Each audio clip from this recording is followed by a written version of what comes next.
ناظرین اکرام، سب سے پہلے آپ کو بتاتے چلوں کہ پی ٹی آئی رہنما یاسمین راشد اور عمر سرفراز چیمہ نے 9 مئی کے مقدمے میں ضمانت پر رہائی کی درخواست دائر کر دی۔ سابقہ گورنر پنجاب عمر سرفراز چیمہ اور سابقہ وزیر صحت ڈاکٹر یاسمین راشد نے لاہور کی انسداد دہشت گردی کی عدالت میں درخواستیں دائر کی ہیں، جو 9 مئی کو پولیس پر پٹرول بم پھینکنے اور اداروں کے خلاف نعرے اور گاڑیاں جلانے کے کیس میں رہائی کے لیے دائر کی گئی ہیں۔ اس کے ساتھ ہی آپ کو بتاتے چلو کہ درخواستوں میں موقف اپنایا گیا ہے کہ پٹرول بم پھینکنے اور پولیس گاڑیاں جلانے کے الزام کا کوئی ثبوت موجود نہیں۔ مقدمہ نمبر 47 اور 108 میں تفتیش مکمل ہو چکی ہے۔ درخواست گزاروں کو بطور سزا غیر معینہ مدت تک جیل میں قید نہیں رکھا جا سکتا۔ درخواست میں استدعا کی گئی ہے کہ یاسمین راشد اور عمر سرفراز چیمہ کو ضمانت پر رہا کرنے کا حکم دیا جائے۔ اور آخر کار نگران وزیر اعظم چننے کا معاملہ حتمی مرحلے میں داخل ہو گیا۔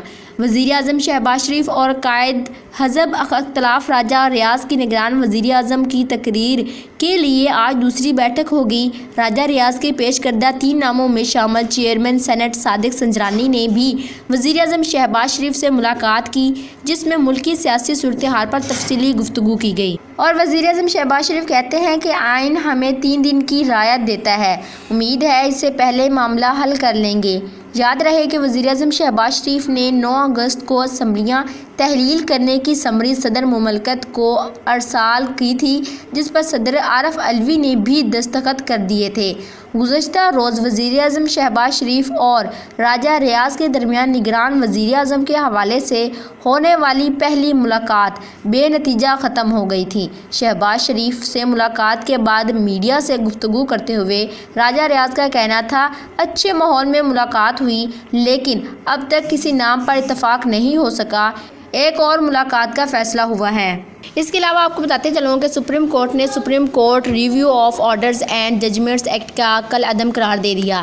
Supreme court review of orders and judgments act case کا متفقہ فیصلہ سناتے ہوئے اسمبلی تحلیل کے اگلے دن سپریم کورٹ نے جاری بیان میں اپیل کا حق دینے کی پارلیمنٹ کی ترمیم اڑا دی۔ سپریم کورٹ کے مطابق review of orders and judgments act سے متعلق کیس میں جسٹس منیب اختر نے اضافی نوٹ بھی تحریر کیا ہے۔ سپریم کورٹ کے فیصلے میں کہا گیا ہے کہ سپریم کورٹ ریویو ایکٹ پارلیمان کے قانون سازی کے اختیار سے تجاوز ہے۔ سپریم کورٹ ریویو ایکٹ کی کوئی قانونی حیثیت نہیں، لہٰذا اسے کل عدم قرار دے دیا، اور chief justice Umar Ata Bandial, justice Ijaz ul Ahsan اور جسٹس منیب اختر کے 3 رکنی بینچ نے supreme court review of orders and judgment act کل عدم قرار دے دیا۔ جسٹس منیب اختر نے اضافی نوٹ میں لکھا کہ پارلیمان کے قانونی سازی اور سپریم کورٹ کے پاس رولز بنانے کے اختیارات برابر ہیں۔ سادہ قانون سازی سے سپریم کورٹ رولز کو غیر مؤثر نہیں کہا جا سکتا۔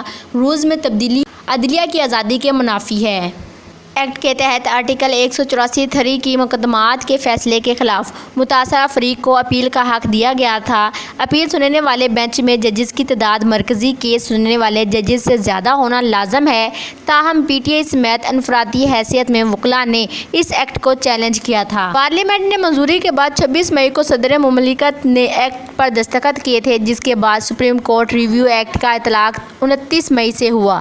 Supreme court review of Judgments and Orders Act کی 3 شقیں ہیں۔ شق 1 کے تحت Act Supreme court review of Judgments and Orders Act سن 2023 کہلائے گا۔ شق 2 کے تحت سپریم کورٹ کا دائر اختیار مفاد عامہ کے مقدمات کی نظر ثانی کے لیے بڑھایا گیا۔ شق 3 کے مطابق نظر ثانی کے سماعت پر بینچ میں ججز کی تعداد مرکزی کیس سے زیادہ ہوگی۔ شق 4 کے مطابق نظر ثانی میں متاثرہ فریق سپریم کورٹ کا کوئی بھی وکیل کر سکے گا۔ شق 5 کے تحت ایکٹ کا اطلاق آرٹیکل 184(3) کے پچھلے تمام مقدمات پر ہوگا۔